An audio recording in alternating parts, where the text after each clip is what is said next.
Bismillahirrahmanirrahim. Assalamu alaikum dear students. My name is Munir Ahmed.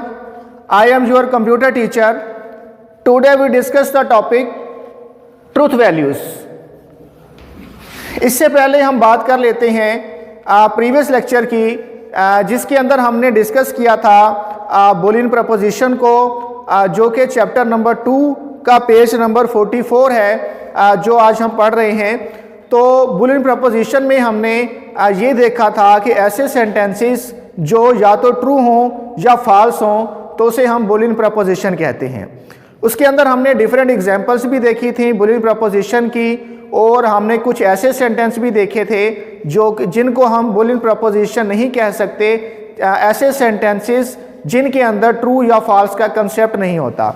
जिस तरह से हमने इसके अंदर एग्जांपल देखी थी कि हाउ आर यू, या फिर हमने एक और एग्जांपल देखी थी कि क्लोज द डोर। तो ये ऐसे सेंटेंसेस थे जिनके अंदर ट्रू या फॉल्स का कंसेप्ट नहीं होता, तो ये प्रपोजिशन हम इन्हें नहीं कह सकते। उसके बाद हमने ये पढ़ा था कि ट्रूथ वैल्यूज़ जो हैं उससे पहले कि बुलियन वैल्यूज़ क्या होती हैं।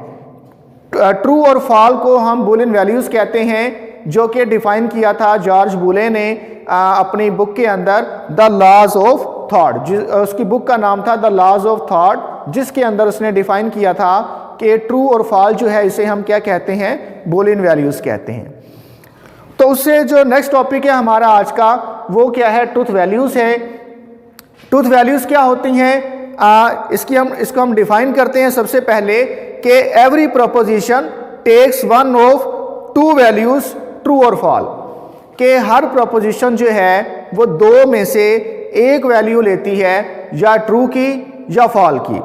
And these values are called truth values.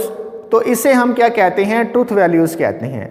अगर किसी सेंटेंस की जो वैल्यू है वो ट्रू है तो उसकी ट्रूथ वैल्यू ट्रू होगी, और अगर किसी सेंटेंस की जो वैल्यू है वो फॉल्स है तो हम कहेंगे कि इसकी जो ट्रूथ वैल्यू है वो फॉल्स है। आगे देखते हैं कि truth value is given on the basis of truthfulness और फॉल्सिटी ऑफ अ प्रपोजिशन, के जो ट्रूथ वैल्यू है ये डिपेंड करती है किसके ऊपर, उस सेंटेंस की ट्रूथफुलनेस के ऊपर, या फिर फॉल्सिटी मीन के फॉल्स होना या गलत होना किसी सेंटेंस का, तो उसके ऊपर डिपेंड करती है हर प्रोपोजिशन के अंदर।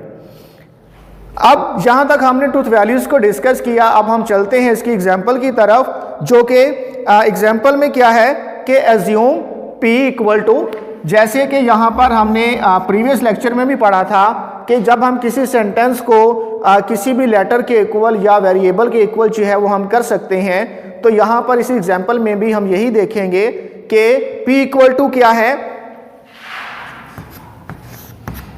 Islamabad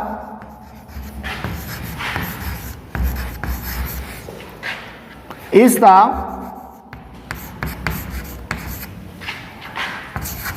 capital of Pakistan.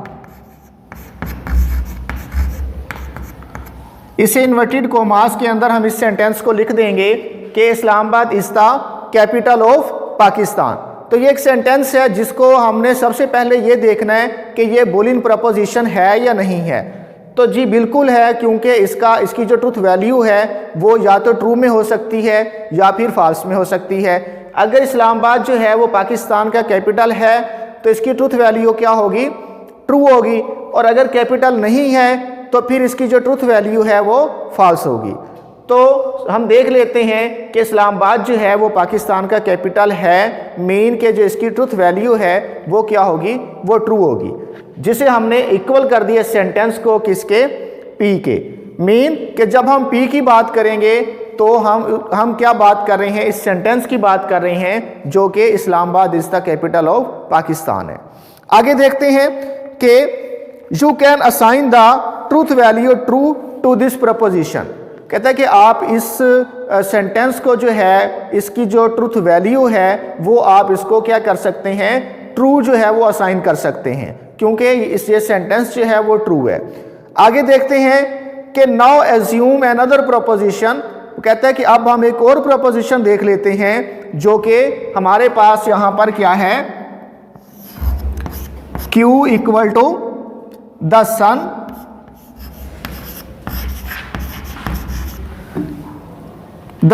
rises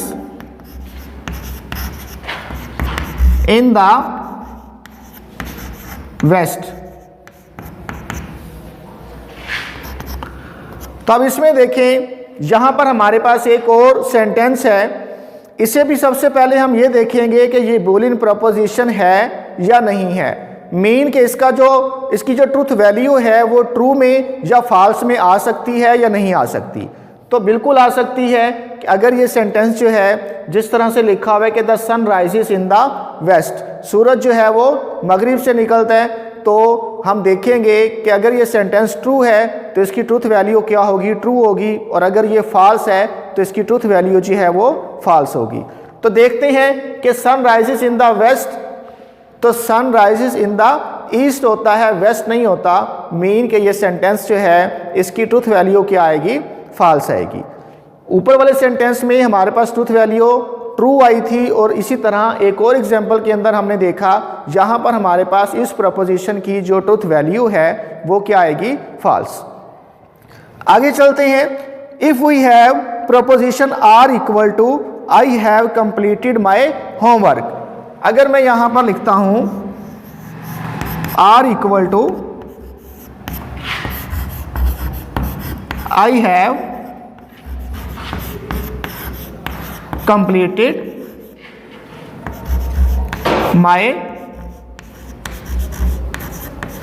homework, I have completed my homework। अब इसमें हमने क्या करना है, इसकी भी हमने ट्रूथ वैल्यू देखनी है कि इसकी जो ट्रूथ वैल्यू है वो ट्रू है या फॉल्स है। तो देखें कि नेक्स्ट क्या लिखा हुआ है कि then the truth value depends on the person who is assigning it. अब इस सेंटेंस की जो ट्रूथ वैल्यू है वो डिपेंड कर रही है उस शख्स पर जिसने आपको ये जो वर्क था, जो होमवर्क था वो असाइन किया था।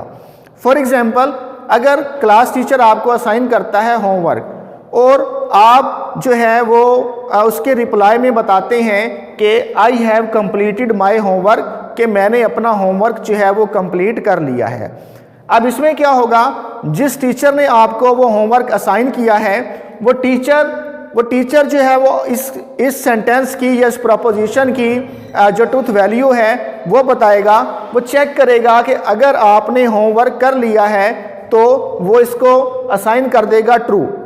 इसी तरह वो दोबारा से चेक करेगा कि अगर आपने एक बच्चे ने होमवर्क कंप्लीट नहीं किया हुआ तो वो उस सेंटेंस को जो है वैल्यू असाइन करेगा फॉल्स। तो ये उस शख्स पर या उस क्लास टीचर पर डिपेंड करता है कि वो होमवर्क चेक करने के बाद असाइन करेगा कि इस सेंटेंस की ट्रूथ वैल्यू जो है वो ट्रू है या फिर फॉल्स है। मीन कि कुछ सेंटेंस या कुछ प्रपोजिशन जो हैं ऐसे भी होती हैं कि जो किसी पर्सन पर डिपेंड करती हैं कि वो चेक करने के बाद उसे असाइन कर सके उसकी ट्रूथ वैल्यू को। तो इसी तरह नेक्स्ट देखें, if a person has completed his homework, अगर कोई शख्स जो है वो अपना होमवर्क उसने कर लिया है, then he can assign truth value true, तो वो फिर क्या कर सकता है, उसे ट्रूथ वैल्यू जो है वो ट्रू असाइन कर सकता है, अदरवाइज फॉल्स, तो वरना फॉल्स होगी। अब इसमें देखें ये आपका जो है वो शॉर्ट क्वेश्चन के तौर पर बन सकता है डिफाइन ट्रूथ वैल्यूज़। तो ये आप इसको लिखेंगे प्रपोजिशन तक जो फर्स्ट 3 लाइंस हैं, और इसी तरह एक और आपका शॉर्ट क्वेश्चन बन सकता है कि right an example of truth values, या फिर ये आपका क्वेश्चन कंप्लीट भी आ सकता है कि define truth value with its example, कि आप एग्जाम्पल देकर जो है वो आप ट्रूथ वैल्यू को आपने क्या करना है, डिफाइन करना है। तो इसको आप इस तरह से पहले ट्रूथ वैल्यूज़ लिखेंगे, और साथ जो एग्जाम्पल हमने अभी डिस्कस की जिसके अंदर हमने तीनों चीज़ें देखी कि पहले सेंटेंस जिसकी ट्रूथ वैल्यू क्या थी, ट्रू थी, दूसरा सेंटेंस जिसकी ट्रूथ वैल्यू क्या थी, फॉल्स थी, और इसी तरह तीसरा सेंटेंस जो किसी शख्स पर डिपेंड करता है, जो चेक करते हुए बता सकता है कि इसकी ट्रूथ वैल्यू जो है वो ट्रू है या फॉल्स है। तो यहाँ तक हमारा आज का जो लेक्चर था वो कंप्लीट हुआ। इस हवाले से अगर कोई क्वेश्चन आपको क्लियर नहीं हुआ तो आप मुझसे कांटेक्ट कर सकते हैं। अल्लाह हाफिज़।